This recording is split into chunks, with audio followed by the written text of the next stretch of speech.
Merhaba değerli izleyiciler. İshak Bentov'un Çılgın Sarkaç kitabını yorumlamaya kaldığımız yerden devam ediyoruz. Önceki bölümde değişmiş şuur hallerinden bahsetmiştik.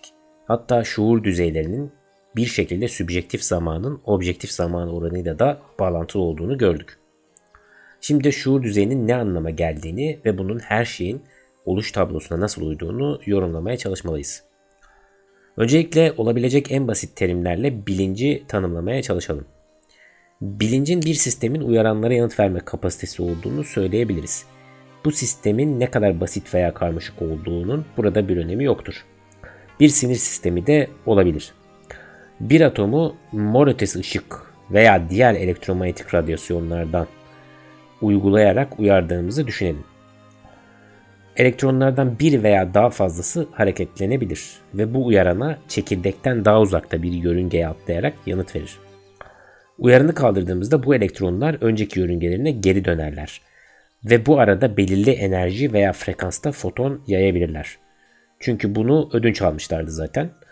Farklı uyaranlar uygulayarak bu sistemden de farklı yanıtlar elde ederiz. Bunun tabii bir organizma üzerinde değerlendirecek olursak organizmanın veya virüsün veya bir bakterinin de uyaranlara karşı verdiği cevapla bir arasında bir bağlantı kurduğumuzu varsayalım. Bu noktada organizmalarda veya bu mikroorganizmalarda bu uyaranlara yanıt verebilecektir. Ve ne kadar yüksek veya karmaşık olursa olsun uyarana verilen yanıtlar da o kadar çeşitli olur ve sayıları da o kadar artar. Yani serbestlik dereceleri artar varlık hiyerarşisine göre. Yükseldikçe varlık hiyerarşisi uyaranlara verdiği yanıtlar artacaktır. Bu da sistemin kompleksliğinden, karmaşıklığından dolayı tezahür etmekte. Buradan memeli hayvanlara ve sonunda da insanlara gelecek olursak olası yanıtların sayısı hızla artar. Biz bu sayıya şuurun niceliği adını verelim. Yani bu bir sistemin uyaranlara verdiği tepkinin karmaşıklığı ve ne kadar serbestlik derecesinde olduğu şuurun niceliği kapsamında değerlendirmeye alınmış İshak Bentov tarafından.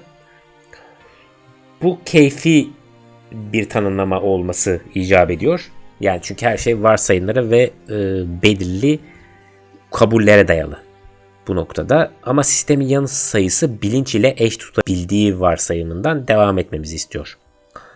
Şuuru yaşamla ilişkilendirmeye alışık olduğumuzdan İlk başta bir kayayı veya atomu canlı bir şeymiş gibi düşünmekte zorlanabiliriz. Ancak bu fikir yalnızca insani bir kısıtlamadır. Bir kaya da pekala insan şuurunu anlamakta zorlanıyor olabilir. Yani bu kapsamda göreceli olarak değerlendirilmiş. Şimdilik canlılar terimini üreyebilen varlıklarla sınırlayalım. Ve bu hayli keyfi olurdu diye belirtmiş. Kendi davranışlarınızı başka sistemlere yansıtır gibiyiz. Yani kendi davranışlarımızı başka sistemlere yansıtır gibiyizden kasıt atomdan başlayıp daha büyük kümelenmelere doğru giderken yaşam olmadığı anlamına geliyor bu noktada. Ve sonra atomların kümelenişleri belli bir organizasyon düzeyine gelince, belli bir karmaşıklık seviyesine gelince birden yaşam ortaya çıkıyor. Yani ortaya çıkan bir özellik olarak değerlendirmeye alınıyor. Çünkü artık kendi davranışlarımızı da orada görmeye başlıyoruz. Yani bir yansıtma. Biz kendimizden başka diğer varlıkları, kendimizden farklı olan varlıkları kendimizdeki bilinci onlara yansıtarak yani kendimizdeki algılayışı, anlayışı onlarda görerek bir nevi empati kurarak değerlendirmiş oluyoruz bu noktada. Burada bir öneri sunmuş. Maddede de şuur olduğu önerisi. Bu tabii kuantum animizmle birlikte düşünülebilir, paralel gidebilen bir görüş olabilir. Çünkü her şeyde belirli seviyelerde nicelik anlamında ki seviyelerde hiyerarşik olarak bir şuur ve da bilinç vardır diye bir ön kabul içeriyor. Ve yaşam da gelişkin veya ilkel olabilir. Biz insanlar doğru şekilde eğitildiğimiz takdirde hangi düzeyde olursa olsun şuura sahip olan her şeyle etkileşime girebilecek şekilde tasarlanmışızdır. Atomun uyaranlara yanıt verebildiği için canlı olduğunu söyledik ve fiziksel gerçekliğin tamamı da küçük veya büyük kümeler halindeki atomlardan meydana geliyor. Bu durumda herhangi bir kütlenin yüzde şu kadarında şuur vardır diyebiliriz. Bu yüzde farklı evrim düzeylerine göre nicelik ve nitelik açısından değişebilir. Her bir uyarına verilen yanıtların sayısı, yani şuurun niceliği ve şuurun düzeyi, yani niteliği arasındaki ilişki belirlenmiştir. Burada nicelik ile nitelik arasındaki bir ayrım yapılıyor. Şuurun niteliği tabii ki de frekans yanıtı olarak ifade ediliyor.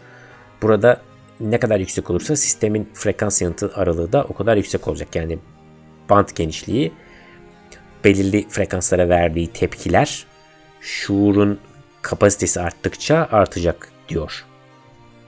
Burada kulaklarımızın uyaranlara, yani sese karşı verdiği yanıtın yaklaşık 30 Hz ile 20.000 Hz arasında olduğunu biliyoruz. Böylece işitme mekanizmamızın 30 ila 20.000 Hz'lik bir frekans yanıtı olduğunu söyleyebiliriz genişlik olarak. Görüşümüzün de sınırlı bir frekans yanıtının olduğunu biliyoruz. Bu durumda tüm duyularımız için geçerlidir. Yani hepsine genişletilebilir ve bu nedenle bilincin niteliği böyle bir yanıtın incelikli olma derecesini ve aralığını tanımlar. Bunu yanıtın zekasıyla da eşitleyebiliriz. Şuurun niceliğinin varlığın ebatları veya gövde ağırlığıyla hiçbir ilgisi yoktur. Bu nicelik yalnızca verilebilen yanıtların sayısı anlamındadır. Yani boyutsallık burada önemli değil. Şimdi şuurun bu iki yönü arasındaki ilişkiyi göstermek için bir şekil ile belirteceğiz. Bunu burada şekil ekranda göründüğü gibi yatay çizgide şuurun niceliğini, dikey çizgide de niteliğini kesikli çizgiyle belirtiyor. Atomu temel bir şuur birimi olarak kullanılan ve farklı kategorilerden varlıklara keyfi sayısal ölçeklerle yaklaştırılmış. Atomun frekans yanıtı F1 olarak belirlendiğinde, sonra diyelim virüsün frekans yanıtı F2, bitkinin F3, köpeğin F4 ve en sonunda insan olarak sınıflandırılmış. Çok gelişmiş zekaya sahip insanlara da F6 vermiş. F5 ile F6 arasındaki band, insanın sinir sisteminin duyularımız tarafından iletilen olası tüm uyaranlara verdiği tüm olası yanıtları içeriyor. Bunlara duyularımızı ek uzantı olarak da kullandığımız araçlar da dahil olsun.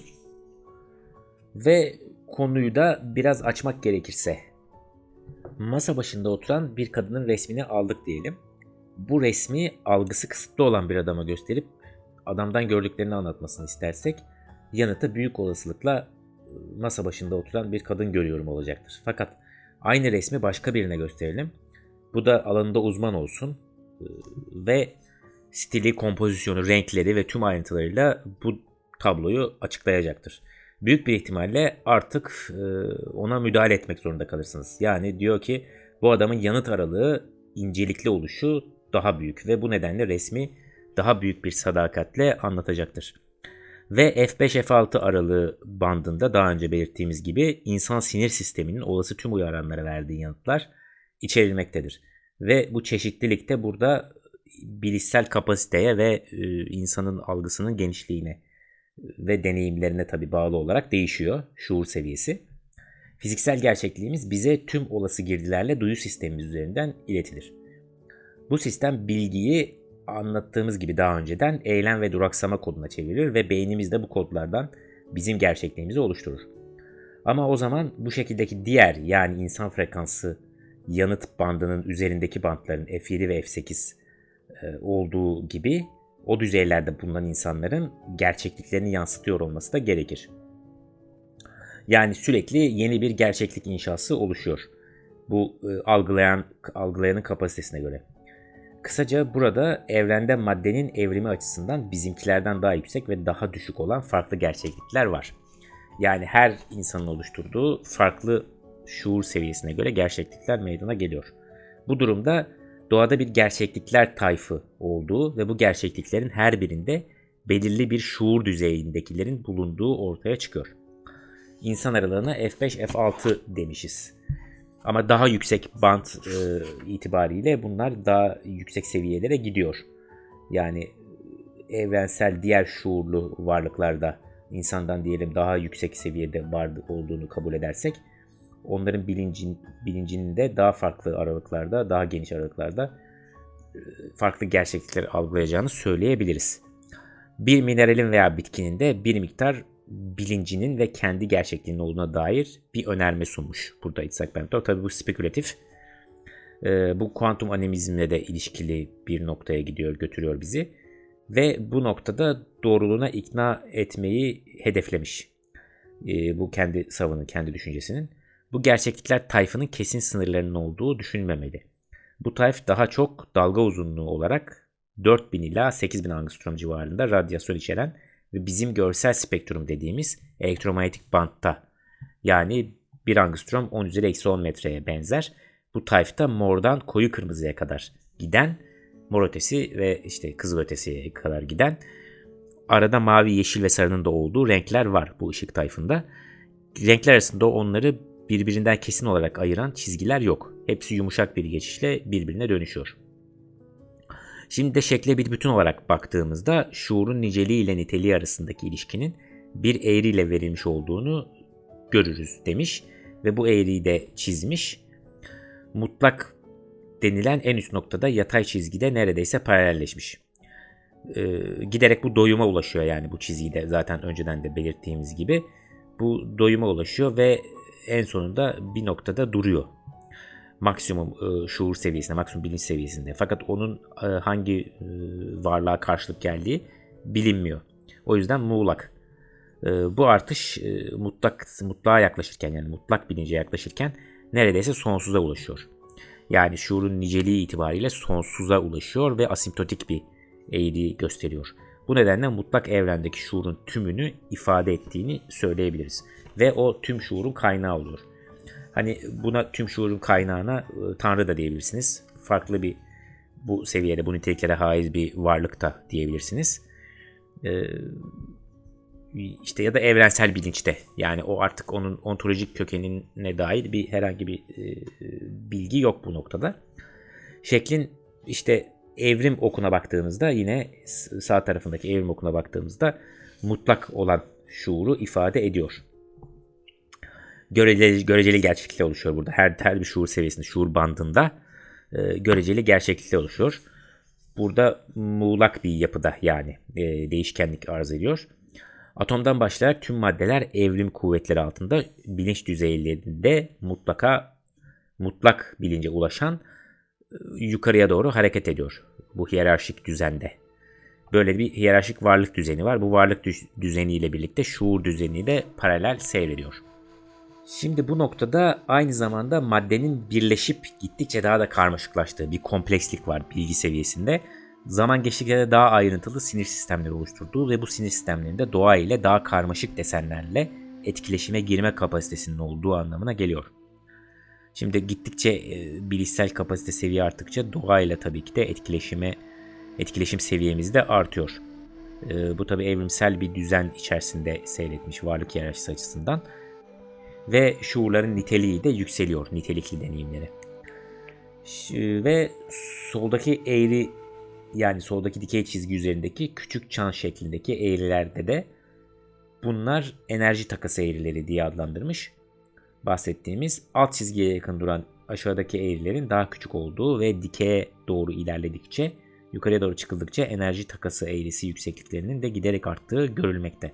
Ve evrim merdivenimizde ilerledikçe çevremizle etkileşimimiz de artmakta. En yüksek düzeylerde bu durum çevre veya doğa üzerinde kontrol anlamına geliyor.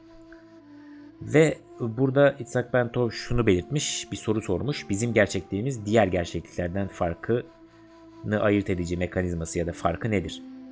Bunun yanıtı gerçekliği bize yorumlayan sinir sistemimizin kuvvetli bir biçimde F5-F6 frekans bandı dahilinde etkileşimde bulunmasıdır diye belirtmiş.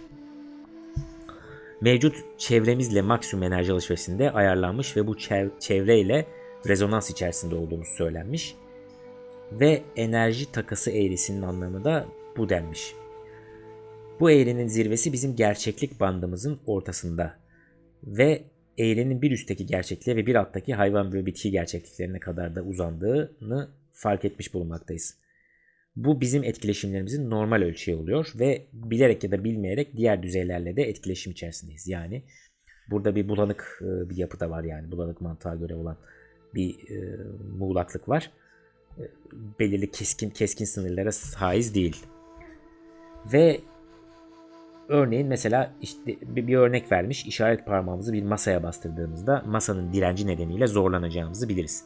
Ya da arabayı saatte 200 km hızla sürdüğümüzde araba bir köprünün ayağına çarparsa ayakla aramızdaki ne kadar güçlü bir etkileşim olduğunu görürüz demiş. Ancak arabayı saatte 200 km hızla sürüp bir köprünün ayağına çarptığımızı rüyamızda gördüğümüzdeki etkileşim fiziksel gerçekliğimizde olduğu kadar güçlü olmayacaktır.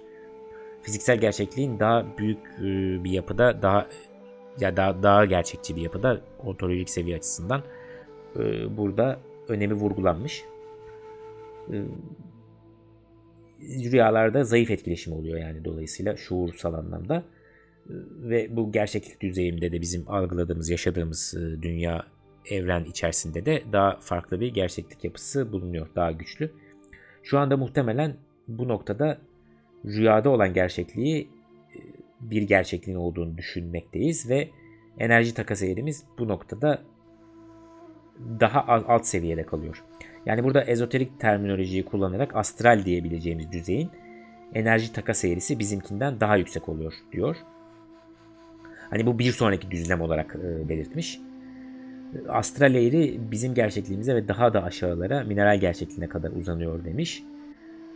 Ve bu astral gerçeklikte bulunanlar şüphe yok ki bizim gerçekliğimizi oldukça önemli ölçüde etkileyebiliyor. Burada işte mineral, bitki, hayvan, insan, duygusal ve ruhsal gerçeklikler diye bu katmanlara ayırmış bunları, bu seviyeleri, bilinç seviyelerini katmanlara ayırmış.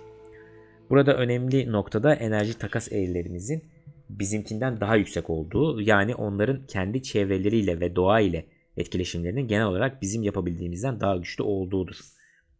Bu tabii ki de daha üstteki şuur seviyesinde olan varlıklar veya o seviyeye geçen insanlar için geçerli, astral boyutta. Ve astral düzeyden bir üst düzeyde de enerji takası eğrisi daha da yüksek olmakta. Ve doğa ile etkileşimler bu nedenle doğa üzerindeki kontroller daha yüksek olmakta. Bilinç seviyesinde ilerledikçe doğa üzerindeki kontrol, yani aslında bu kuantum mekaniğinde de ölçüm problemiyle de alakalı bir noktada seyredebilir. Evet, şimdi astral düzeyden bir üst düzeyde, yani F8 enerji takası eğrisinin daha yüksek olduğunu burada belirtmiş ve onların da doğa ile etkileşimleri ve doğa üzerindeki kontrolü daha yüksek demiş.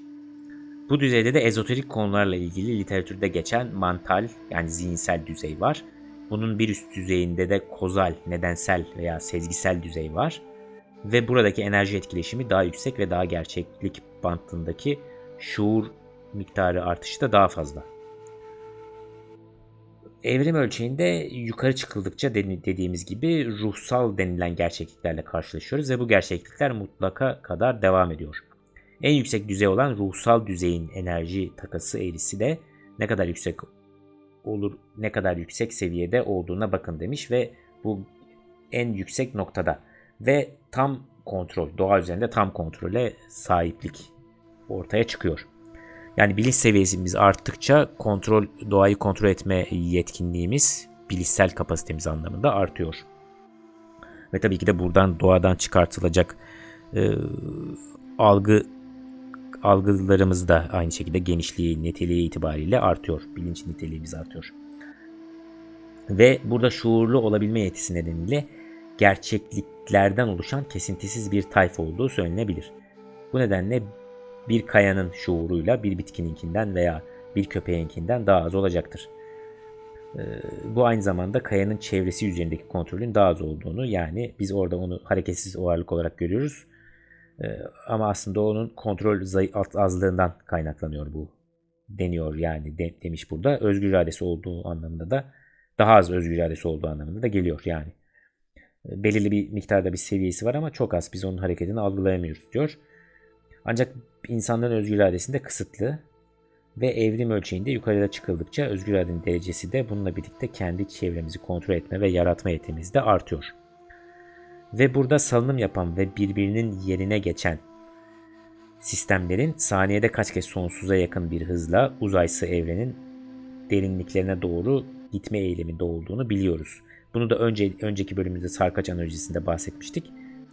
Ancak bu her şey ve herkesin yaptığından, çünkü atom ve atomik düzeyde salınan bir sistem zaten her şey ve bu kısa molalar arasında işte S veriyor, Morse alfabesi gibi bir pik yapıyor, sonra duruyor, pik yapıyor, duruyor şeklinde ve diğer bir deyişle yaratılışın tüm uzaysı evrende sürekli ve anında temasa geçtiği ve bazı yaratıkların diğerlerine göre bunun daha farkında olduğunu söylemiş. Ve enerji takas eğrisiyle ilişkilendirmek, yani bu bilincin niteliği ve niceliğini enerji takas eğrisiyle ve evreni, doğayı kontrol etme yetkinliğimizle, yetimizle ilişkilendiriyor. Ve bu düzeylerde sürekli olarak bir miktar etkileşim ve geri besleme döngüsü içerisinde tekrar eden, tekamül eden bir süreç olduğunu da söylemiş. Evet, şimdilik bu kadar söyleyeceklerimiz. Bu bölüme devam edeceğiz. Gerçekliklerin hiyerarşisi noktasında mutlak gerçeklik üzerine konuşacağız bir sonraki bölümde. Umarım keyif almışsınızdır. Dinlediğiniz için teşekkürler. Sağlıcakla kalın.